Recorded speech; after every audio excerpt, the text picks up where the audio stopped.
কলকাতার জনপ্রিয় নায়িকা কোয়েল মল্লিক প্রথমবারের মতো অভিনয় করতে যাচ্ছেন বাংলাদেশ কলকাতার যৌথ প্রযোজনার ছবিতে।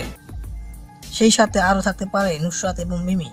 শ্রী ভিক্টরস ফিল্মসের হয়ে যাক আরও কয়েকটি নতুন ছবিতে কাজ করবেন, এমনটাই খবর হয়ে ভাসছে দুই বাংলা মিডিয়াতে।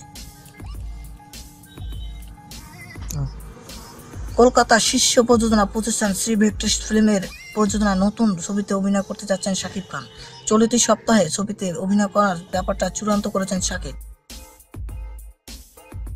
সে কারণে এক ঝুটিকা সফর শেষে দেশে ফিরছেন শাকিব খান।